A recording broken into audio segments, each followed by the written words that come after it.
good afternoon. Welcome back to Football League World TV. It's time for another edition of the EFL London show. I'm your host, George Dagless, and joining me this afternoon, Marcus Ally and Billy Mulley. Marcus, how are you? Yeah, very well, thanks, George. Looking forward to shedding some light on some of the clubs that aren't so privileged with an international break this weekend. Yep, and Billy, how are you getting on? Doing well, thank you. How are you? Yeah, not too bad. Looking forward to another episode of the EFL London show. People, wherever you're watching, do get in touch. People supporting the London clubs, let us know what you're thinking of this season so far. Obviously, international break is here. There are some games to talk about. We'll get onto that later on in the show. But first, let's talk some of the headlines in the EFL with the London clubs.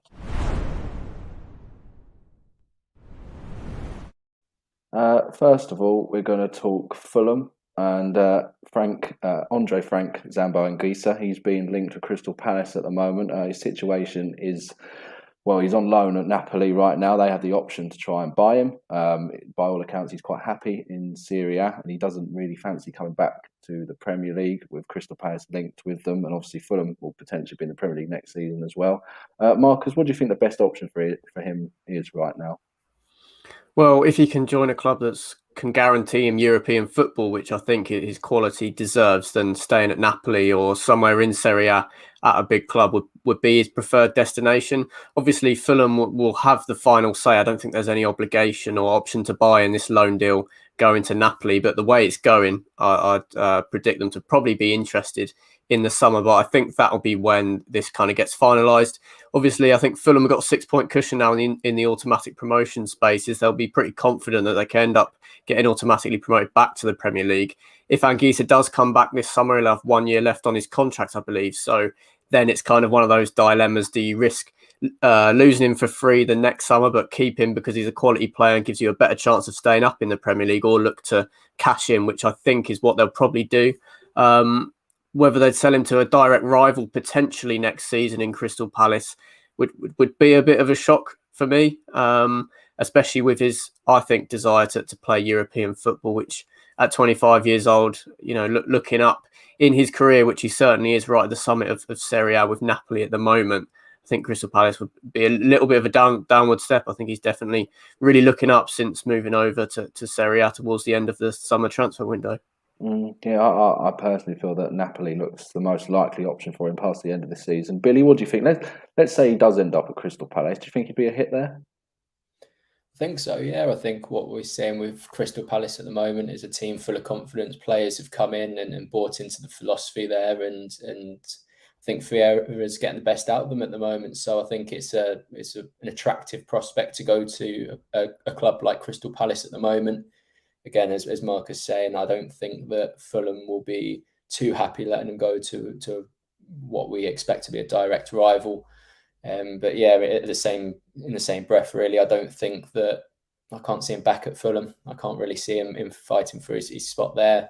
He's a brilliant player, and he deserves to be playing at the top end, and that's why I think Napoli is probably that best destination for him. Yep, certainly a player that's going to be probably in demand next summer, and it certainly seems as though his future is well up in the air at the moment. We'll have to see where Anguissa ends up. But let's move to QPR next. Another player getting linked away. Rob Dickie is being linked with West Ham United at the moment. This is a story that came to us in Football League earlier this week in light of Angelo Ogbona's injury at West Ham. The Hammers potentially looking at even signing Dickie as early as the January window, although you'd imagine Rangers will be asking for quite a lot of cash before letting such a deal happen. Marcus, Rob Dickie to West Ham, do you think he's good enough to make that step up? I definitely think he's good enough out at the moment. Obviously, there was rumblings even at the end of the summer transfer window whether he was going to be able to force a Premier League move. Obviously, as you say, West Ham losing Ogbonna recently, they've also got the Europa League to contend with this season. You've got to have more depth in your squad to be able to compete on both fronts, and maybe they're even looking like that they could have European football next season as well, with the way that they're performing at the start of this campaign. So yeah, I definitely think Rob Dickie would be a good signing and a player that we're going to see in the Premier League quite soon. Whether that will be in the second half of this season, I'm not so sure. If QPR can definitely hang around the playoff places, and I think that gives Warburton enough leeway to say to the board, come on, let's keep him for the rest of the season and try and achieve as high a finish as we possibly can. So I think it would be a good signing, but I think Warburton will probably have the power and control at QPR to be able to turn down the generous transfer fees that maybe are provided to them in bids in January. Yeah, I mean, QPR do look in a relative position of strength at the moment, don't they? They don't necessarily have to sell Dickie right now. And obviously, as you say, in the middle of the season where they're looking to at least get a playoff place and a shot at the Premier League themselves, they might be able to make that sell to the defender and say, look, just turn down West Ham at least until the end of the season and see what happens with us. And Billy, say West Ham do lodge an official bid, how much do you think it would potentially have to take them for them to sort of get a seat at the table and start negotiations? Well, as Marcus was saying there, I don't think QPR are in a position where they're in desperate need of letting him go. And I think given how crazy the market's been in recent years, I think it would demand a big fee to even make QPR consider. If you think about where QPR are at the moment, pushing for playoffs and losing Dickie would be a glaring void in their defence, in my opinion. So I think we have to talk in the range of maybe 15 to 20 to even consider buying him. And I think even after that, I think that's not enough to perhaps get him outright. I think that's just to get the ball rolling. And I think it could be, if West Ham do go down that route, I think it could be a few knockback bids and then proceeding from there. You certainly feel as though QPR will be able to fight their corner pretty well, trying to keep Rob Dickie away from West Ham in January. Up next, we're talking Millwall. Gary Rowett said that he would be open to keeping Benik Fobe on a permanent basis past the end of his loan spell, currently on loan from Stoke City. Billy, from what you've seen of Benik Fobe at the New Den so far, do you think that'd be a wise move from the Lions? I'm not too sure, really, because he's shown in glimpses what he can do in terms of the abilities and traits he brings to that front line. I think he can go on to have a good second half of the season as well, but I don't think he's done enough in a Millwall shirt so far to justify Rowett being all over that kind of deal, if that makes sense. I don't think he's done enough to basically sway the whole Millwall fan base, but he's definitely done bits, and I think that he's a championship player, but it's just making sure that they've constantly got that service around him. I think we speak a lot on these shows about Jed Wallace and what he can do, and if you have a Millwall side that consistently filling in with chances, then he's going to score lots of goals. He's a player that thrives off excellent service, and he's proven in the past that he can be a top scorer at this level. But in terms of your first question, I don't know if he's done enough yet to warrant those comments, basically. Okay. What do you think, Mark? Is it a little bit surprising, or a little bit premature maybe from Rowett saying they're at least open to that right now?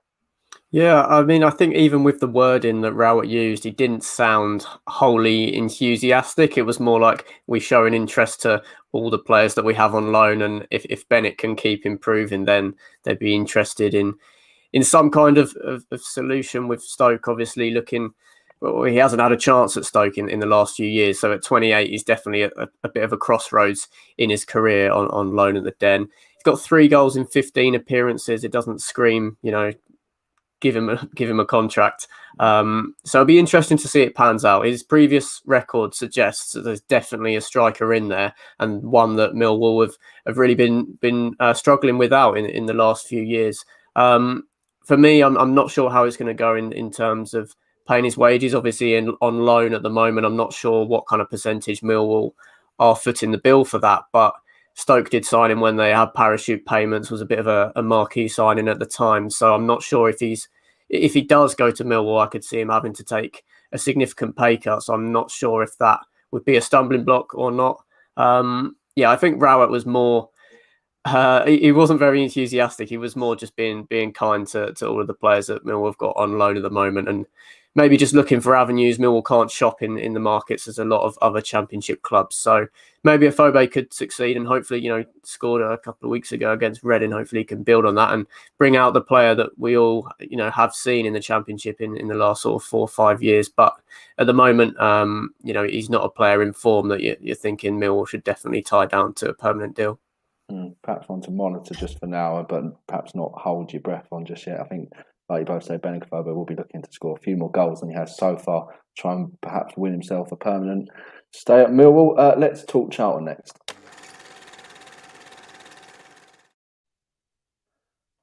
Marcus, we'll come to you in the comments Johnny Jackson's made recently. He sounds very, very keen now on becoming the Charlton manager, doesn't he? It sounds like, he's finally nailed his colours to the mast, I think you'd say. I think he's finally been quite overt and said he wants to be the Charlton boss. And, Charlton fans are going to be sort of right behind him right now. I guess it's just a case of when and not if Thomas Sandgaard makes the call. Yeah, I think Sandgaard said a few weeks ago that he was happy to give him a chance for up to 60 days. So that's quite a long time for a caretaker manager, but also maybe suggests that even if the recent form, three wins and 1 draw since he took to temporary charge, even if we do maybe lose at Burton at the weekend or something like that, he will have a chance to then pick it up again. He's been on about stuff like this for quite a long time. When he had that one caretaker stint in between Lee Bowyer and Nigel Adkins, he made it clear that he'd like to take it on a full-time basis. So, Jackson's been clear about that from the start. It's just how many games does he get given to prove himself? And, if Charlton win, say, their next 2 games, will that be enough to convince Thomas Sandgaard? So it's going to be interesting to see. It is great to hear how passionate he is. It sounds like he's got all the players on side and, of course, the fan base. So, this is all looking good for Johnny Jackson at the moment. 3 wins and 1 draw. You couldn't really ask for a lot more. I'm sure he's gone up in Thomas Sandgaard's estimation quite a lot in the last month or so. Yeah, it would certainly be a surprise now, Billy, wouldn't it? That it seems that pretty much everyone connected to the club, including Johnny Jackson himself, wants Johnny Jackson to be the manager now. It's quite hard to see anyone else coming into the dugout. And to be honest, winning the players over, Jackson has kind of got the players on side, and he sort of had them on side, as an assistant anyway. It would be a bit of a bold call for someone else to now come in and get that job. Yeah, definitely. And what Marcus was saying about the 60 days, that's why I find it quite weird, because it seems that he's made excellent progress already. He seems that he's already got the permanent role because of the way that things have gone in terms of how content Charlton fans see him, in terms of what he's done with the squad, the changes he's been making around the team as well.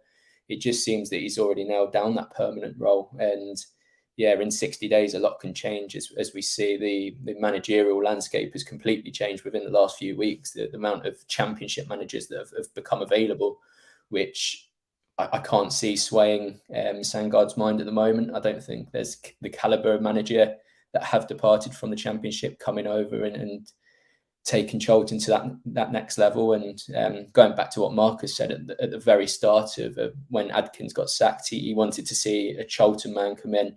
And I think that's exactly what you've got in Johnny Jackson. You've got a Charlton man through and through, who obviously knows the game and knows how best to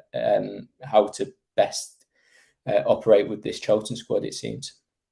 Yeah, it certainly does seem a matter of time now only before Johnny Jackson does get the permanent role at Charlton. Right, up next, let's take a look back at what happened with the London clubs in the EFL Trophy earlier this week.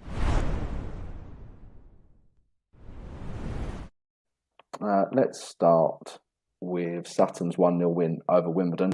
Sutton won all their group games and are through into the knockout stages. Wimbledon have crashed out. Marcus, let's talk Sutton first of all. I think they used the competition to help with their league form as well. Obviously, there's been times in the league where they've been in really great form as well, and obviously unbeaten now in the EFL Trophy, going into the knockout stages. How far do you think they'll be hoping to go? Well, it'll be interesting to see what kind of a draw they get. But I've been really impressed with Sutton in terms of league and the EFL Trophy. They've been a real great addition to the pyramid this season, and I don't think their form's going to relent anytime soon. Obviously, making a financial loss coming up from the National League to League Two due to having to rip up their 3G pitch will have hurt them, and will possibly make them prioritise the cup competitions once they know they've got a steady footing in League Two this season. So no, it's really good to see they've made such an outstanding start to the season. Matt Gray's doing a really good job at Gander Green Lane. So it's good to see. It'll be interesting to see who they get. It's a real banana skin, I think, for any sort of bigger League One club or something like that in the knockout stages of the competition. As for Wimbledon, Billy, knocked out of the competition, but again, you look at their league form and it's been a little bit patchy since their good starts of the season. Perhaps it might be a blessing in disguise in some ways that they can now sort of focus a little bit more on what's going on in the league at the moment. Yeah, definitely a welcome break for them. In terms of their league form, as you say, it's been patchy, a little bit on the decline after a positive start, and sort of looking over their shoulders in one respect now. So yeah, I think they will be obviously not content that they've been knocked out the cup, but they'll not be too disheartened, because the league is the ultimate priority. Making sure and ensuring that they are a League One club when next season starts has to be number one priority at Plough Lane. And I think they've got a young and quite a small squad at the moment, meaning that they can't be as flexible as quite a lot of teams in League One. So I think in that respect, it might be a little bit of a blessing in disguise in terms of boosting their league form. Yeah, elsewhere, Leyton Orient beat Charlton 1-0 earlier this week, but both progressed into the knockout stages. And Marcus, obviously, we know you're a Charlton fan. How much of a priority is the EFL trophy for you this season, now that Charlton made the knockout stages? Well, considering how poor we've been in the league, I'd take it, to be honest. I'd take a mid-table finish and a trip to Wembley in the Pizza Cup if that was offered to me right now. It was interesting at Leyton Orient in midweek. There was only one player under 23 years old in the Charlton starting 11. So obviously we were already through as well. So it'll be interesting to see how Jackson approaches it. Is he going to use it for that again in the knockout stages, or take it a little bit more seriously? I think from his point of view, he knows if he still isn't in a job by then, that the way he's going to merit that will be through league form. So that would suggest maybe put it on the back burner a little bit more.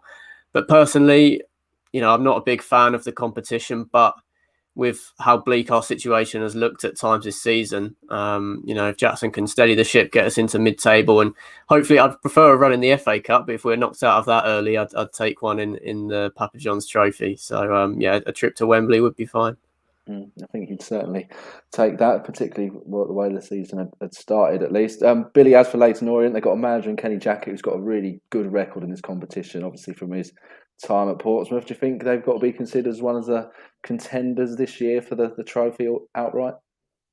Yeah, I think definitely in contention. We've seen a lot of League Two clubs do very well in this competition in the past. So yeah, I think that's definitely within the realms of possibility, especially as the season progresses and the bigger clubs in League One want to start prioritising on their playoff push. But I think that's also something that Leyton Orient will be prioritising. Their league form, I expect them to be there or thereabouts as this season progresses. So I think maintaining with the pack and ensuring that they're within that promotion chasing party, I think that's going to be number one for them. But similar to what Marcus was saying with Charlton, that a run in the cup never hurts anybody. Trip to Wembley would in terms of boosting the morale around the club, that would be excellent day for the club. And if they can get promotion as well and a win at Wembley, what a season that would be. Certainly would be a really good season. Kenny Jackett, obviously, as we mentioned, has a decent record in the EFL Trophy in recent years. He'll be looking to make another final with Orient. Right, before we go, let's just look ahead to the few games that are taking place in the EFL involving the London clubs this weekend.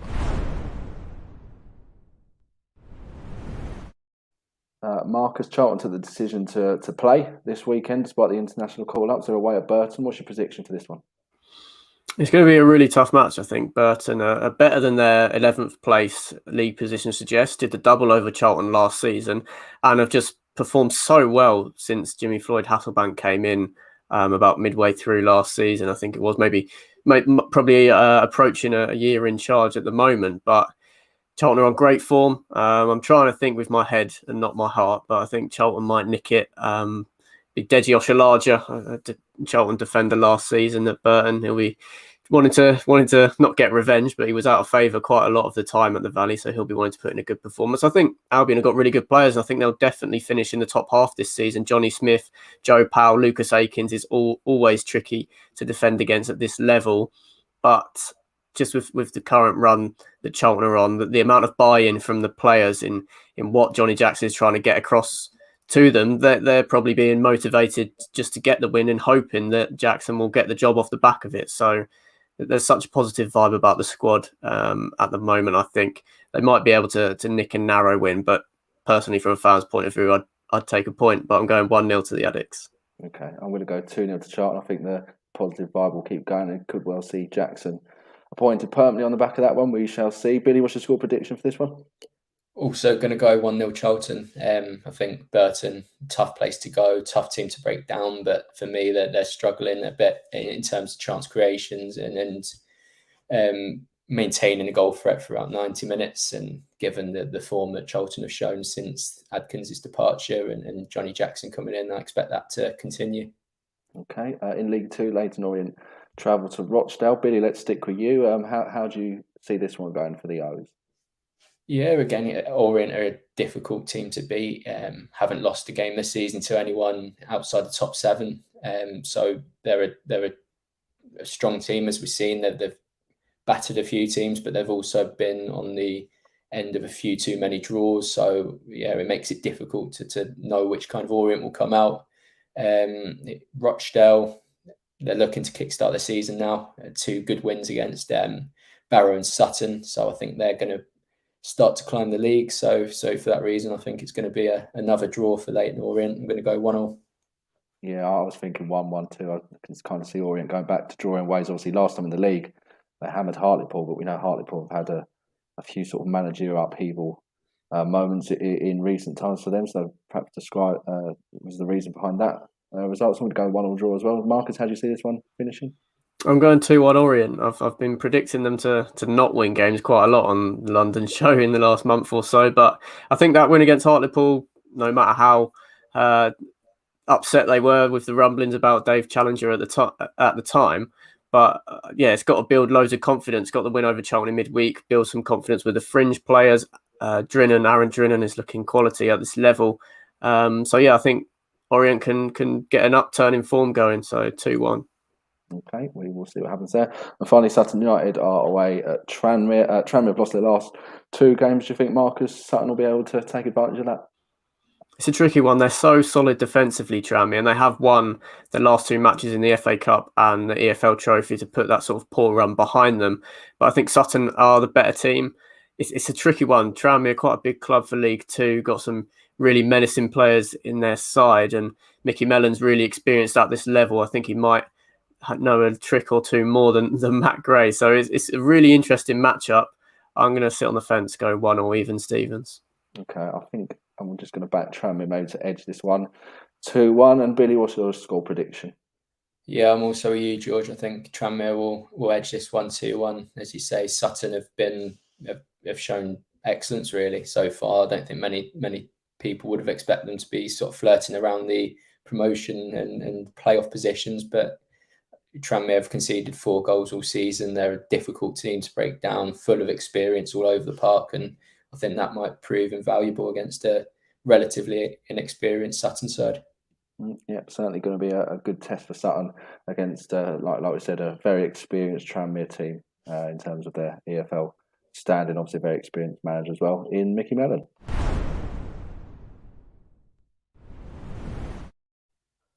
Before we leave you, just time to tell you what's coming up on Football League World TV later on this evening. 5:30, Ben Wignall's hosting Hull City fan debate, the top 5 best Hull City strikers of all time. He'll be joined by Matt Lill. Then tomorrow on Football League World TV, we've got the betting show at 10 a.m. Sam Rorke's hosting that one with Ben Wignall and Ned Holmes. We've got the Rotherham United fan takeover show with Toby Wilding hosting, and Will Daniels is joining him. That's at 2 p.m. And then finally, the EFL weekend preview. Yes, it's the international break, but as we said, there's plenty of games going on still to enjoy in League One and League Two. Alfie Burns will be hosting that one from 4 p.m. He's joined by Toby Wilding and Chris Gallagher. Just before we go as well, do subscribe to our YouTube channel, Football League World TV. That would be greatly appreciated. But Marcus, Billy, thank you very much for joining me this afternoon. And from us here, it's bye for now.